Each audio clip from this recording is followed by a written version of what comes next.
Өлкө башчысы Сооронбай Жээнбеков кечээ Кыргызстандын Улуттук банкынын төрагасы Толкунбек Абдуголовду кабыл алды. Бул туурасында президенттин аппаратынын маалыматтык саясат бөлүмү билдирди.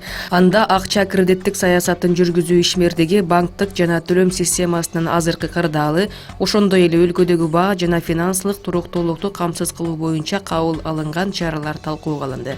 Мамлекет башчысы өлкөдөгү каржы кредиттик мекемелердин туруктуу жана ишенимдүү иштөөсүн, Кыргызстандын экономикасын узак мөөнөттүү өнүктүрүү үчүн ишкерлерге жана жарандардын кызыкчылыгында каржылык ресурстарды мобилизациялоо керектигинин маанилүүлүгүн белгиледи.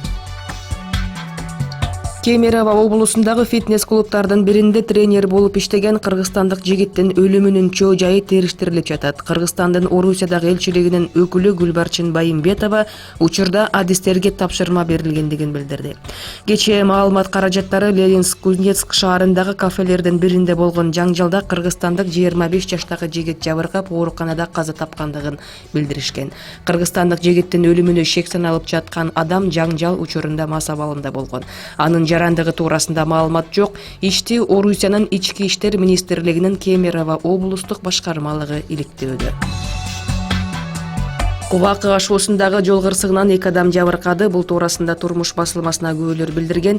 Жол кырсыгы 1-октябрь күнү кечки саат 6 чамасында Тоң районунун Көкмойнок 2 айылынын чыгыш тарабында катталган. Нарын районунун тургуну өзүнүн унаасында түндүктү карай башкарып бара жатып, алдындагы жүк ташуучу унааны ашып өтүүгө аракет кылган. Бирок карама-каршы тилкедеги Audi үлгүсүндөгү унаа менен сүзүшкөн. Жеңил унааны Нарын шаарынын тургуну башкарып бара жаткан. Жол кырсыгынын кесепетинен Audi үлгүсүндөгү унаанын айдоочусу жана жүргүнчүсү Балыкчы шаардык ооруканасына жеткирилген.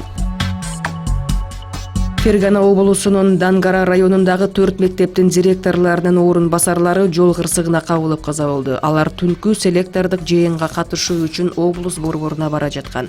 Маалыматка караганда окуя 30-сентябрга караган түнү катталган. Өз булактардын айтымында унааны башкарып бара жаткан мектептин директорунун орун басары уктап кетип, автоунаа жол жээгиндеги электр мамысын сүзгөн. Директорлордун орун басарлары сакал коюуга жана хиджаб кийүүгө каршы кампанияга арналган жыйынга катышуу үчүн Фергана облустук акимчилигине бара жатышкан. 1-май райондук соту мурдагы өлкө башчы Алмазбек Атамбаевдин жан сакчысы Канат Сагынбаевдин камактагы мөөнөтүн 9-декабрга чейин узартты. Сагынбаев номер 1 тергөө абагында болот. Соттун тийиштүү чечими кечээ кабыл алынды. Эске сала кетсек, Канат Сагынбаев 24-сентябрь күнү түнкү саат 11-де кармалган.